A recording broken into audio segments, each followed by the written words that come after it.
காணும் பொங்கலை கொண்டாட மெரினா கடற்கரைக்கு வரும் பொதுமக்களுக்கு குளிப்பதற்கு தடை விதிக்கப்பட்ட நிலையில் மரக்கட்டைகள் கட்டப்பட்டு பாதுகாப்பு ஏற்பாடுகள் தயார் செய்யப்பட்டு வருகின்றன. கூடுதல் விவரம் செய்த செம்பருத்தி வழங்க கேட்கலாம். செம்பருத்தி, அங்கு செய்யப்பட்டுள்ள ஏற்பாடுகள் என்னென்ன? கூடுதல் விவரங்களை பதிவு பண்ணுங்க. வணக்கம் ராம்குமார். காணும் பொங்கலை கடற்கரைக்கு வரக்கூடிய பொதுமக்களுக்கு குளிப்பதற்கு தடை விதிக்கப்பட்டு பாதுகாப்புடன் தயாராகி வருகிறது சென்னையினுடைய மெரினா கடற்கரை. பொங்கல் பண்டிகைக்கு பொதுமக்கள் கடற்கரையில் குளிக்க தடை விதிக்கப்பட்டிருக்கிறது. இதன் காரணமாக இந்த மாதத்தினுடைய பொங்கல் பண்டிகை 15, 16, 17, அதாவது முதல் பொங்கல், இரண்டாவது பொங்கல், மூன்றாவது பொங்கலான காணும் பொங்கல் அன்று வழக்கத்தை விடவே பொதுமக்களுடைய வருகை என்பது கடற்கரைக்கு சற்று அதிகமாகவே இருக்கும். சென்னை கடற்கரைக்கு வரக்கூடிய பொதுமக்கள் அதிக அளவில் வருகை தருவார்கள் என்பதால் பொதுமக்கள் கூட்ட நெரிசலை கட்டுப்படுத்துவதற்காகவும் அசம்பாவிதங்களை தவிர்ப்பதற்காகவும் கடற்கரையில் பொதுமக்கள் குளிப்பதற்கு தடை விதித்து இந்த மரக்கட்டைகளானது கட்டப்பட்டுள்ளது.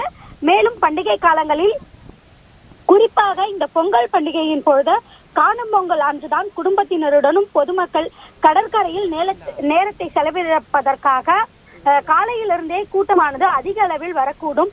இந்த நேரங்களில் பொதுமக்களுக்கு எந்த ஒரு அசம்பாவிதமும் நடக்காமல் இருப்பதற்காகவும் அந்த நேரத்தில் பொதுமக்கள் கடற்கரையில் குளிப்பதற்கும் தடை விதிக்கப்பட்டிருக்கிறது. அது மட்டுமல்லாமல் மூன்றாவதாக ஒரு நபர்கள், அதாவது வெளியிருந்து வரக்கூடிய நபர்களால் வரக்கூடிய பொதுமக்களுக்கு எந்த ஒரு அசம்பாவிதமும் நடந்துவிடக்கூடாது என்பதற்காகவும், குறிப்பாக திருடர்களுடைய நேரம் என்பது அங்கு அதிகமாகவே இருக்கும் என்பதாலும் இது போன்ற நடவடிக்கை எடுக்கப்பட்டிருக்கிறது.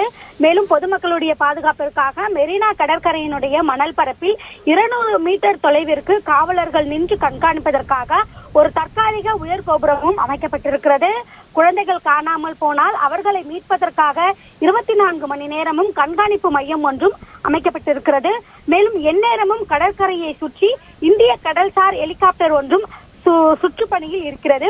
இது அத்துமீறி குளிப்பவர்கள் யாரேனும் கடலுக்குள் அடித்து செல்லப்பட்டால், தவறி கடலில் குளிக்கும் பொழுது கடல் அலை அவர்களை அடித்து சென்றால் அவர்களை கண்காணிக்கவும் இந்த ஹெலிகாப்டர் மூலமாக பாதுகாப்பு பணியில் ஈடுபடுவதற்காகவும் இந்த ஹெலிகாப்டர் நாள்தோறும் 2 முறை காலையிலும் மாலையிலும் சுற்றி கொண்டிருக்கிறது. அது மட்டுமல்லாமல் வழக்கமாக கடற்கரை பாதுகாப்பு பணிக்கு வரும் காவலர்களை விடவே கூடுதலாக நியமிக்க காவல்துறை ஆணையர் உத்தரவிட்டுள்ளார் என்பதும் குறிப்பிடத்தக்கது.